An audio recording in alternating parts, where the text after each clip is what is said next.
মুক্তিযুদ্ধে ভারতের ভূমিকা নিয়ে অদ্ভুত দাবি সার্জিস আলমের।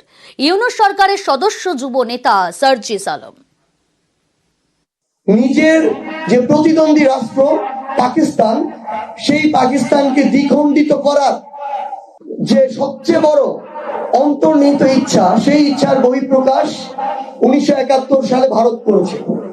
আমাদের এই তরুণ প্রজন্মকে বোঝাতে হবে যে শুধুমাত্র বাংলাদেশের মানুষের জন্য নয়, বরং নিজের সেভেন সিস্টার্সকে সেভ করার জন্য কিভাবে ভারত এই মুক্তিযুদ্ধে অংশগ্রহণ করেছে। ওপার বাংলায় হিংসা হানাহানি, আর এর মধ্যেই বাংলাদেশে ফাঁকা হম্বিতম্বি। ফের ভারত বিদ্বেষের বিষ জামাত নেতার মুখে।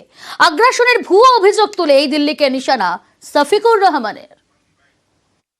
জীবন দেব, কিন্তু দেশের স্বাধীনতা সার্বভৌমত্ব কোথাও বিক্রি হতে আর দেব না। আমরা বিদেশে বন্ধু চাই, কোনো প্রভু চাই না। আমরা সমমর্যাদার ভিত্তিতে সকলের সাথে বৈদেশিক সম্পর্ক রক্ষা করব, কারণ লাল চোখের দিকে আর আমরা তাকাবো না, এবং আমাদের দিকে কেউ লাল চোখ তুলে তাকাক সেটাও আমরা বরদাস্ত করব। আমরা পিণ্ডির হাত থেকে মুক্ত হয়েছি, অন্য কোনো জায়গায় বন্দী হওয়ার জন্য না। অপরাজিত বিল পাসে কেন্দ্রের উদাসীনতার অভিযোগ প্রতিবাদে ফের পথে তৃণমূলের মহিলা ব্রিগেড। মিছিল উত্তর কলকাতা মহিলা তৃণমূল কংগ্রেসে। রামলীলা ময়দান থেকে সিআইটি রোডে লেডিস পার্ক পর্যন্ত মিছিল থেকেই কেন্দ্রকে তুলোধনা রাজ্যের নারী ও শিশু কল্যাণ মন্ত্রী। মিছিল দক্ষিণ কলকাতা মহিলা তৃণমূলের। আনোয়ার শাহ রোড থেকেই রাসবিহারী পর্যন্ত মিছিল চন্দ্রিমাতে।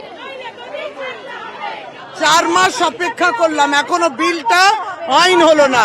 কোন বিল? অপরাজিতা বিল। বিলটা এটা বলে যে নারীর উপরে জঘন্য অপরাধগুলোর তাড়াতাড়ি বিচার হোক, বিশেষ আদালত হোক, তাড়াতাড়ি তদন্ত হোক, এবং মৃত্যুদণ্ড অবধি লেখা আছে। তাহলে বিজেপিকে এটা চাইছে না? কেন্দ্রীয় সরকার এটা চাইছে না? তাহলে কেন স্বাক্ষর হলো না? পবিত্র বিধানসভা বাংলা পাশ করে দিল, রাজ্যের কোনো এখতিয়ার নেই।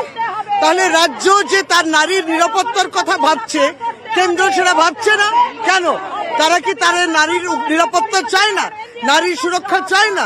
এই ধর্ষণ বন্ধ হোক চায় না? এই দৃষ্টান্ত শাস্তি মৃত্যুদণ্ড হোক চায় না? কি চায় না সেটা বিজেপিকে পরিষ্কারভাবে বলতে হবে। মেয়েদের ওপর দারুণ সহানুভূতিশীলতার প্রদর্শন, সবই তো মেয়েকেই প্রদর্শন। সুতরাং সেখানে দাঁড়িয়ে বিলটা আইনে পরিণত করা অত্যন্ত জরুরি ছিল। তার জন্য মাননীয় রাষ্ট্রপতির হস্তাক্ষরের প্রয়োজন আছে। কেন্দ্রীয় সরকার কোনো পদক্ষেপ এখনো অবধি নেয়নি। এটাতে বোঝা যায় যে তাদের সব চোখের জল আসলে কুমিরের চোখের জল।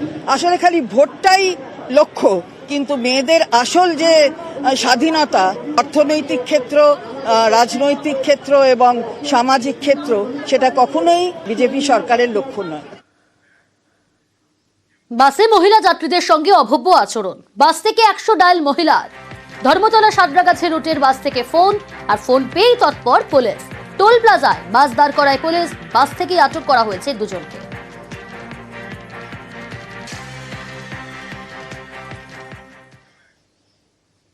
তাজ্জব ঘটনা। বাড়ি থেকে বেরোচ্ছে তেল, কখনো দেওয়াল থেকে চুয়ে চুয়ে পড়ছে, কখনো আবার মেঝে থেকে তেল উঠছে।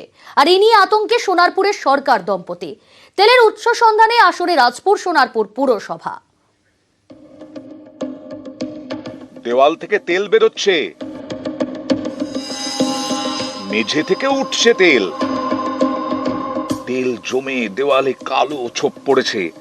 এটা কোনো রান্নাঘরের দেওয়াল নয়, বাড়ির বাইরের দেওয়ালে তেল জমেছে।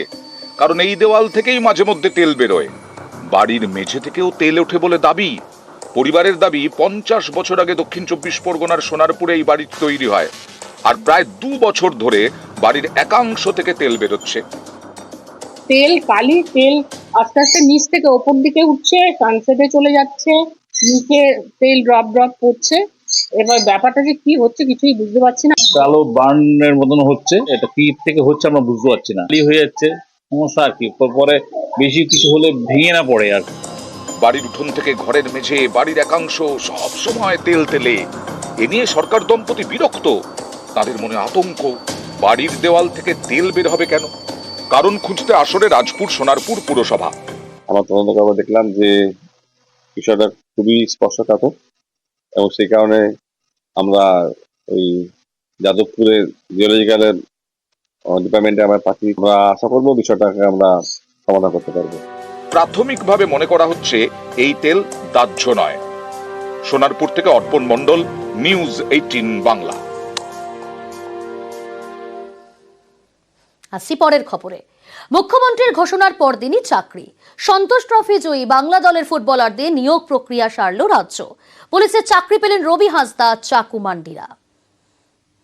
যারা খেলায় অংশগ্রহণ করেছে এবং বাংলার জন্য সম্মান নিয়ে এসছে, স্পোর্টস ডিপার্টমেন্টে একটা এদের চাকরি দেওয়ার ব্যবস্থা করা হোক। ওরা যেখানে ট্রেনিং নেবে, যেখানে খেলবে, সেটাই কিন্তু ওদের অ্যাটেন্ডেন্সের জায়গা।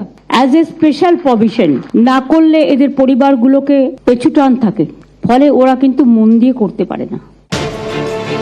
বৃহস্পতিবার নবান্নে মুখ্যমন্ত্রীর ঘোষণা, শুক্রবারই চাকরি। সুতারকিন স্ট্রিটে আইএফএ অফিস, সেখানে পৌঁছে যান ক্রীড়া দপ্তরের আধিকারিকরা। নিয়োগ প্রক্রিয়া সম্পন্ন হয়। পুলিশে চাকরি পান সন্তোষ ট্রফি জয়ী বাংলা দলের ফুটবলাররা। ভালো লাগছে, এত আয়োজন করে আমাদেরকে রেলি করাচ্ছে, খুবই ভালো লাগছে। মুখ্যমন্ত্রীর সাথে, ওনার সাথে সবাই দেখা করতে পারছে না, এটার সাথে আমাদের অ্যাচিভমেন্ট খুব ভালো লাগছে। আগে কোনোদিন এরকম ভাবিনি, এরকম সাথে সাথে 24 ঘন্টার মধ্যে হয়ে যাবে আমাদের, এটা খুব ভালো লাগছে।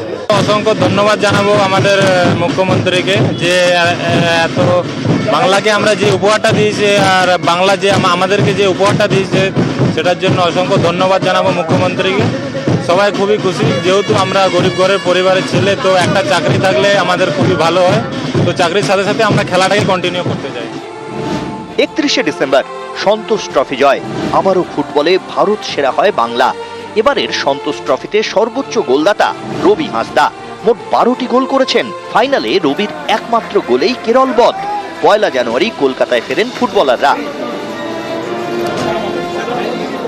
বৃহস্পতিবার নবান্ন সভাঘরে মুখ্যমন্ত্রীর সঙ্গে দেখা করেন সন্তোষ ট্রফি জয়ীরা। ফুটবলারদের চাকরি দেওয়ার কথা ঘোষণা করেন মুখ্যমন্ত্রী। পরের দিনই মিলল চাকরি।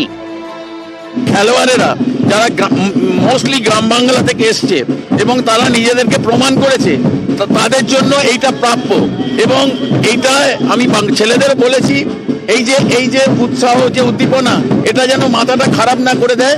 সামনের দিকে তাকাতে হবে, আরো ভালো খেলতে হবে।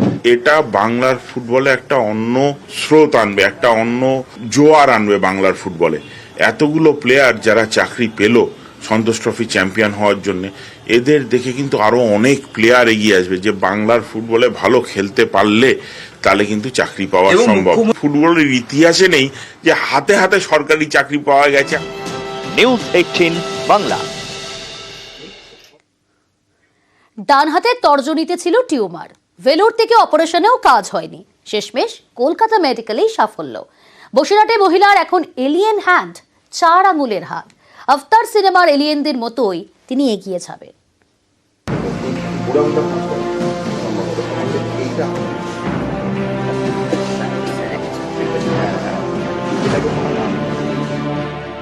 হাতের আঙুলে টিউমার, একাধিকবার অপারেশন। ভেলোরেও গিয়েছিলেন, তারপরেও সমস্যার সমাধান হয়নি। শেষমেশ কলকাতা মেডিকেলে বিরল অস্ত্রোপচারে সাফল্য। বছর 35-এর মহিলার নাম কৌশল্যা বাছা, উত্তর 24 পরগনার বসিরহাটের বাসিন্দা।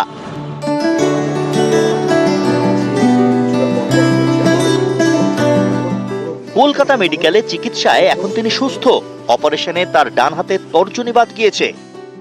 এখন আমি ভালো আছি, এখন আমার কোনো অসুবিধা হচ্ছে না। তবে মাঝে মাঝে মনে হচ্ছে আঙুলটা ছিল, আঙুলটা আছে, এরকম মনে হচ্ছে। ভালোভাবে অপারেশনটা করেছেন বলে আমি ভালো আছি। কলকাতা মেডিকেল কলেজে গত 31শে ডিসেম্বর সে অস্ত্রোপচার করা হয় এবং জেমস ক্যামেরনের যে সিনেমা আফতার, সেখানে দেখা গেছিল 4টি আঙুল নিয়েই ভিন গ্রহের পাড়িরা অসাধ্য সাধন করেছিল। এবার থেকে সেই মহিলারও 4টি আঙুল নিয়ে সাধারণ জীবনযাপনের দিকে এগিয়ে চলবেন। এটা আছে অর্থোপেডিক্সে এলিয়ান হ্যান্ড বলে একটা জিনিস আছে। এলিয়ান হ্যান্ড মানে যার আঙুলের সংখ্যা কম। আফতার সিনেমাটা দেখেন, ভিন গ্রহের প্রাণী ছিল, তাদের হাতের মানে এই আঙুলটা নেই।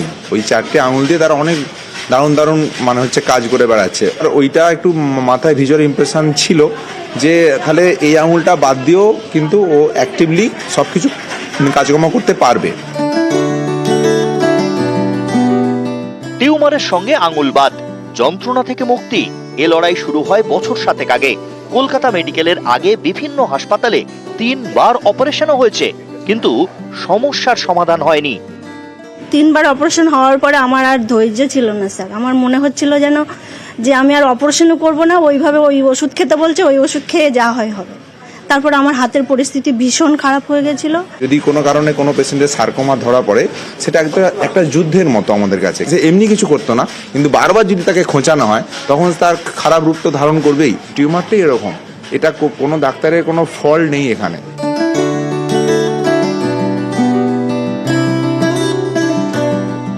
চিকিৎসা বিজ্ঞানে এই বিষয়টিকে বলা হয় এলিয়ান হ্যান্ড। বাইরে খরচ ছিল প্রায় 15 লক্ষ টাকার কাছাকাছি। সম্পূর্ণ বিনামূল্যে সেই অস্ত্রোপচার সম্ভব করলো কলকাতা মেডিকেল কলেজ। ক্যামেরায় মনোজ যাদবের সঙ্গে রৌনক দত্ত চৌধুরী, নিউজ 18 বাংলা, কলকাতা।